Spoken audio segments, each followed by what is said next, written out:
Experiment 1170, also known as Huggy Wuggy, also known as the Blue Monster. But besides him, there are other experiments conducted by the company Playtime. Secret records have been discovered on which these experiments were conducted, and now we know much more about how the monsters were created.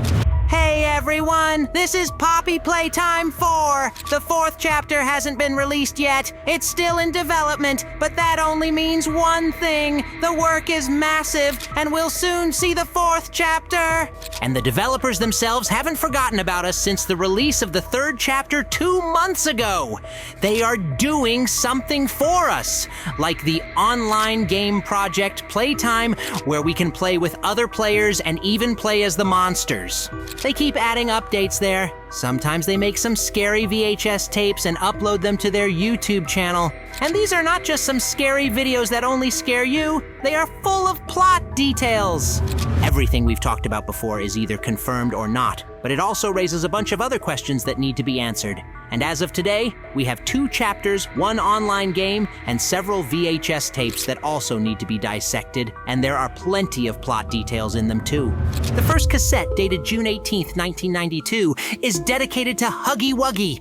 The thing is, Huggy Wuggy escaped through an open door near the truck. I assume that this is the first experiment since there is no security system yet. Or it exists, but it works poorly. The monster just took off through the open area, not through any kind of back door. There's a loading dock where there should obviously be a lot of employees running around, and yet everything is open at midnight. How is that possible? From this tape, we learned that several people died when Huggy Wuggy was captured, and that all these experiments were personally conducted by a certain Light Pierre, who heads the innovation department at Playtime Co.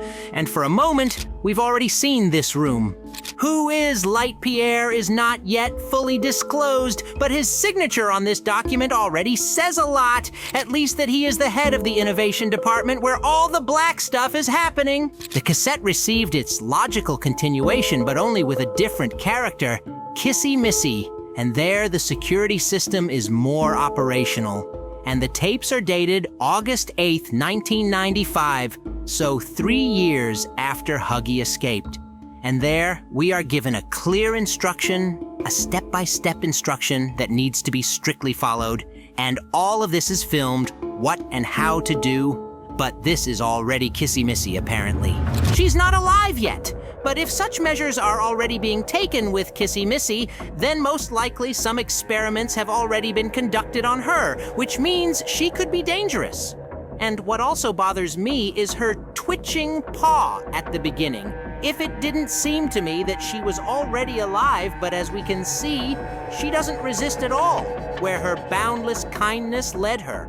Unlike the first cassette with Huggy Wuggy, we now see employees. They are not just somewhere off screen, they are right here in the frame, and we can see how they work. Well, what's the point of the video?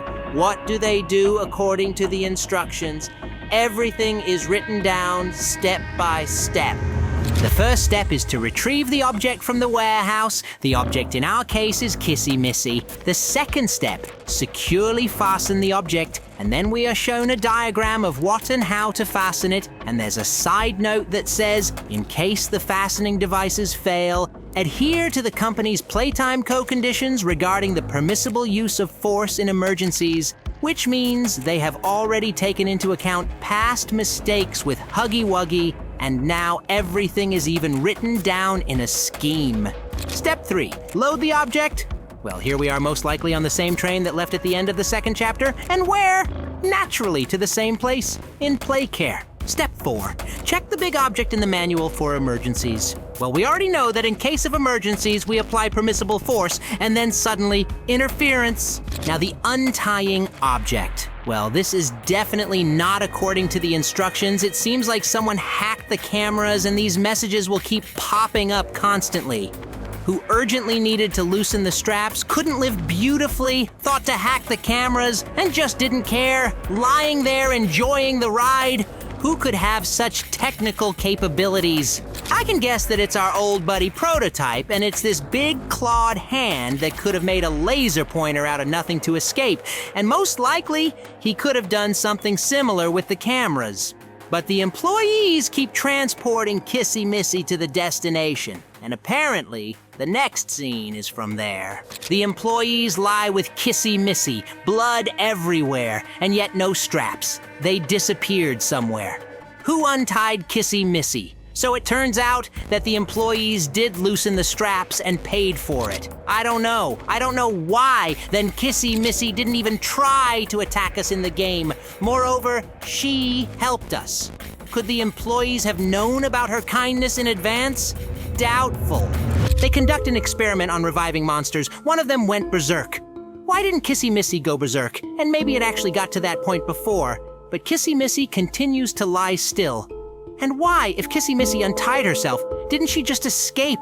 Why lie down again? Most likely, this whole nightmare was arranged not by Kissy Missy, but by someone else. Could Prototype have done it? Unlikely. Since we met him in the second chapter, he was still sleeping at that time. And why didn't he take advantage of the situation and steal Kissy Missy's body like he did with Mommy? Although to be fair, it's worth saying that it could have been anyone, especially since we're still waiting for the development of forgotten plots from chapter 2. Who knows what new creepy stuff awaits us in the 4th chapter? It could be a monster that we've never heard of or know about.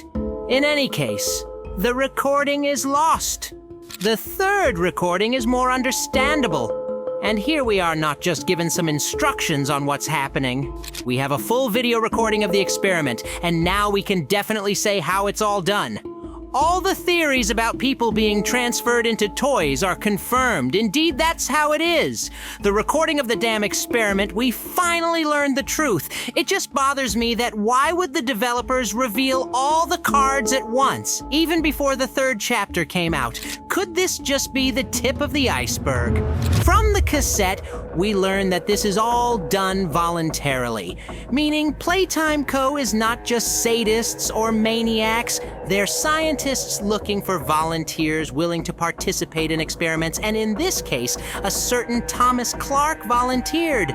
Damn, you're a brave soul. Never thought I'd see something like this. Not only did we learn that experiment 1199 is Braun, but we're also in the know that his real name is employee Thomas Clark, and they just casually show us how this experiment is conducted. We see that Thomas, aka Braun, hears and sees everything. They really made a living dinosaur. Of course, the employee himself is shocked by such a turn of events and doesn't understand what's happening. As it turns out, this is actually possible, and this experiment is not the first or even one of the first, because next, we see how Braun was placed in some room where there are other monsters, several of them. Many little Huggy Wuggies, Cat Bees, and even PJ Pugapilars, at least 2 of them. But it makes me wonder, how can we see everything through Braun's eyes?